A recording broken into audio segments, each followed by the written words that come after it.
नमस्कार।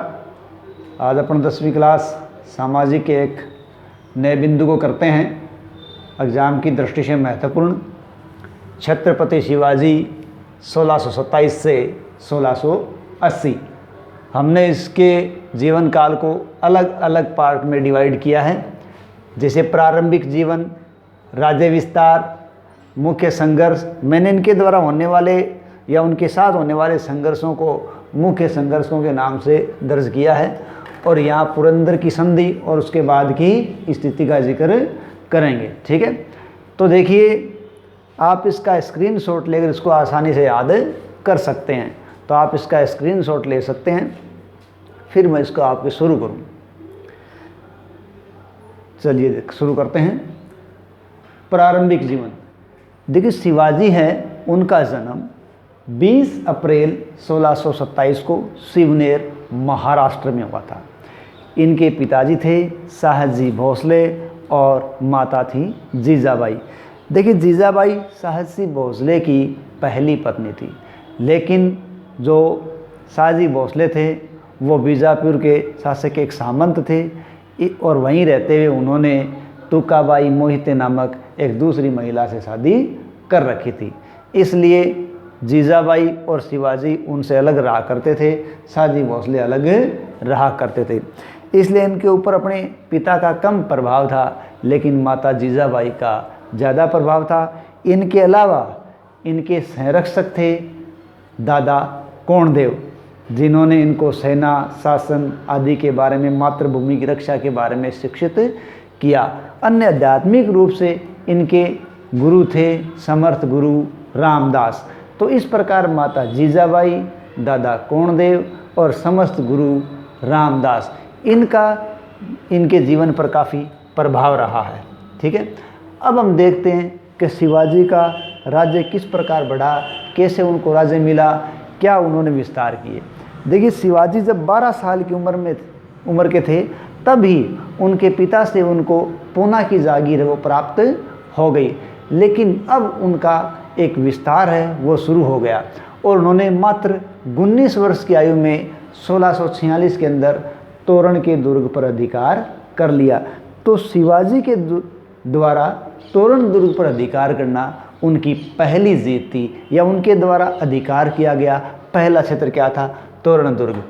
तोरण दुर्ग के बाद 1646 के अंदर ही उन्होंने बीजापुर के सुल्तान से, देखिए बीजापुर है वो दक्षिण एक रियासत है, तो बीजापुर के सुल्तान से उन्होंने रायगढ़, चाकन, और अगले ही साल उन्होंने उन्हीं से बारामती, इंदरपुर, पुरंदर, सिंहगढ़ अनेक क्षेत्रों को प्राप्त कर लिया। यानी हम देखें तो पहले उन्होंने तोरण पर कब्जा किया, जो उनकी पहली जीत है। उसके बाद उन्होंने बीजापुर के सुल्तान के क्षेत्र रायगढ़ और चाकन पर कब्जा कर लिया, और उसी अगले ही साल उन्होंने बारामती, इंदरपुर, पुरंदर, सिंहगढ़ आदि क्षेत्रों पर भी अधिकार कर लिया। इस प्रकार इनका अधिकार क्षेत्र बढ़ता गया, और 1656 में इन्होंने कोंकण में कल्याण और जावली क्षेत्रों पर भी, दुर्गों पर भी अधिकार कर लिया।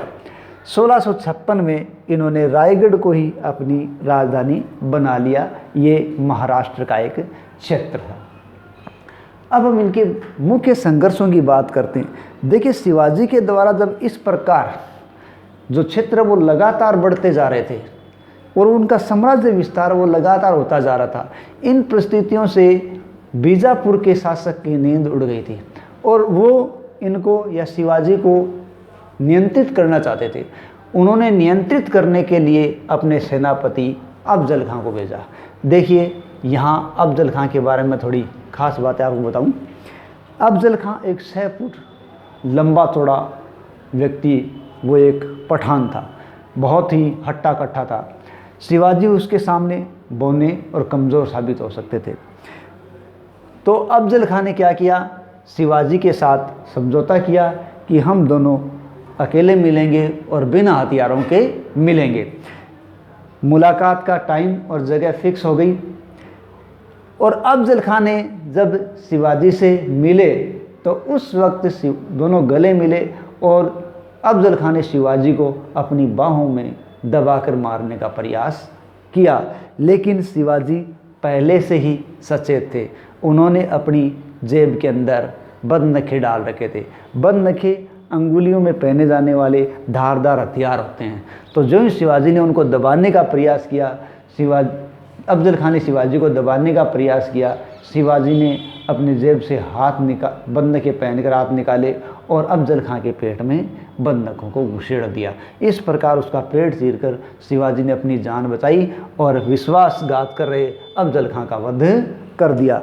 इस वध के बाद शिवाजी का प्रभाव और भी बढ़ गया था। तो ये अफजल खान कौन थे? बीजापुर के। 1663 में क्या हुआ? औरंगजेब है उसने शाइस्ता खां को भेजा। जब शिवाजी की गतिविधियां बढ़ गई, उनका प्रभाव क्षेत्र बढ़ गया, अफजल खां का असर खत्म हो गया, उनको मार दिया। औरंगजेब है वो अब और भी घबरा गया और औरंगजेब जितनी जल्दी हो सके उतनी जल्दी शिवाजी को कब्जे में करना चाहता था। तो उसने दक्कन के अंदर सूबेदार शाइस्ता खां को किसके खिलाफ भेजा? शिवाजी के खिलाफ भेजा। शाइस्ता खां ने इनके केंद्र पूना पर अधिकार कर लिया। जब उनके केंद्र पूना पर अधिकार हो गया तो शिवाजी भागे वहाँ से। लेकिन अचानक एक रात्रि को जब शाइस्ता खां का शिविर लगा हुआ था रात्रि को, तो अचानक शिवाजी ने वहाँ पर हमला कर दिया। शाइस्ता खां को मौका नहीं मिला और वो अपनी 3 अंगुलियाँ गंवा बैठे और 3 अंगुलियाँ कट गई, भाग गए और अपना एक पुत्र है वो यहाँ मारा गया। इस प्रकार शिवाजी ने अपने केंद्र को वापस प्राप्त कर लिया।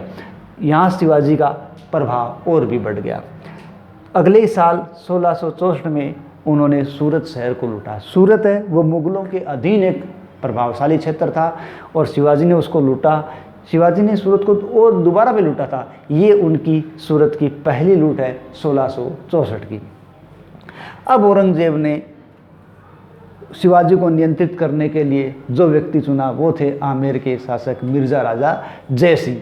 और उन्होंने मिर्ज़ा राजा जय सिंह और दिलेर सिंह को शिवाजी के खिलाफ भेजा। मिर्ज़ा राजा जय सिंह और दिलेर सिंह ने शिवाजी के अनेक क्षेत्रों पर कब्जा कर लिया और शिवाजी को भागने के लिए, संधि करने के लिए विवश कर दिया। और अंत में शिवाजी है उन्होंने हार कर पुरंदर की संधि किसके साथ कर ली? मिर्ज़ा राजा जय सिंह के साथ। अब हम संधि की शर्तों और उसके बाद की स्थितियों पर चर्चा करते हैं। देखिए पुरंदर की संधि। पुरंदर की संधि मिर्ज़ा राजा जय सिंह और शिवाजी के मध्य हुई थी। ये संधि जून 1665 को हुई थी। इस संधि के अंदर क्या शर्त तय हुआ कि शिवाजी के जो 35 दुर्ग थे उन 35 दुर्गों में से 23 दुर्गों को मुगलों को सौंप दिया गया। इस प्रकार 23 दुर्ग मुगलों के पास चले गए और मात्र 12 दुर्ग शिवाजी के पास बचे थे। ठीक है। साथ ही साथ ये तय हुआ कि संभाजी को 5000 का मनसब दिया जाएगा। ये पुरंदर की संधि थी और ये शर्त थी कि शिवाजी को मुगल दरबार में उपस्थित रहने के लिए बाध्य नहीं किया जाएगा। ये पुरंदर की संधि की शर्तें थी। शिवाजी को आश्वस्त करके मिर्ज़ा राजा जय सिंह मुगल दरबार के अंदर ले गए। मुगल दरबार के अंदर शिवाजी तथा उनके पुत्र संभाजी जब पहुँचे तो उनको तीसरी श्रेणी के मनसबदारों में खड़ा कर दिया गया और उनके साथ उसी तरह का व्यवहार किया गया। इससे शिवाजी नाराज़ हो गए तो औरंगजेब ने शिवाजी और संभाजी को नज़रबंद करवा दिया। अब वहाँ वो आगरा में मुलाकात हुई थी और यहीं वो नज़रबंद हो गए। लेकिन शिवाजी और संभाजी गुप्त रूप से किसी प्रकार से नवंबर 1666 में वहाँ से भागने के अंदर कामयाब हो गए। औरंगजेब ने उनको दबाने का प्रयास लगातार जारी रखा और बाद में औरंगजेब ने क्या किया? औरंगजेब ने शिवाजी को राजा की उपाधि दी और साथ ही साथ अपना बरार का क्षेत्र उनको दे दिया। इस संधि या इस शांति के बाद लगभग 2 साल तक शांति बनी रही। लेकिन 1670 में शिवाजी ने वापस विद्रोह कर दिया और मुगलों ने जो क्षेत्र उनसे छीने थे अपने उन क्षेत्रों को एक एक करके वापस प्राप्त करना शुरू कर दिया और अपने अनेक क्षेत्रों को उन्होंने वापस प्राप्त कर लिया। साथ ही साथ उन्होंने खानदेश, जो दक्षिणी भारत की एक बड़ी रियासत थी, उस दक्षिणी भारत की खानदेश रियासत के जो मुग़ल अधिकारियों थे उन मुग़ल अधिकारियों को विवश कर दिया कि वो अपने इस क्षेत्र के अंदर खानदेश क्षेत्र के अंदर शिवाजी को चौथ वसूलने का अधिकार दे। और उन्होंने इस प्रकार का एक लिखित हस्ताक्षरित एक संधि पत्र तैयार कर लिया, जिसके आधार पर खानदेश में शिवाजी को चौथ वसूल करने का अधिकार मिल गया। चौथ क्या था? चौथ आय का चौथा हिस्सा था जो कर के रूप में मराठे लिया करते थे। ठीक है, तो उन्होंने ये अधिकार खानदेश में प्राप्त किया। इसी के साथ उन्होंने 1670 में सूरत को लूट लिया, जो मुगलों का एक क्षेत्र था। ये 1670 में सूरत की दूसरी शिवाजी के द्वारा लूट थी। 1674 में रायगढ़ के अंदर, रायगढ़ महाराष्ट्र के अंदर शिवाजी का राज्याभिषेक हुआ और उन्होंने छत्रपति की उपाधि प्राप्त कर ली और 1680 में शिवाजी की मृत्यु हो गई। इस प्रकार शिवाजी का संघर्षमय जीवन अंत हुआ। लेकिन शिवाजी जब मरे तब तक संपूर्ण पश्चिमी कर्नाटक उनके कब्जे में आ चुका था। शिवाजी को मुगलों का सामना करना पड़ा, उनके प्रतिरोध को सहा। उन्होंने बीजापुर के प्रतिरोध का सामना किया, गोवा का सामना किया, गोवा में पुर्तगालियों का सामना किया, एबिसिनिया के समुद्री लुटेरों का सामना किया। इन सब के प्रतिरोधों का सामना करने के बावजूद वो दक्षिण के अंदर एक हिंदुत्व राज्य को स्थापित करने में कामयाब रहे। ये इनका बहुत ही बड़ा योगदान है। धन्यवाद।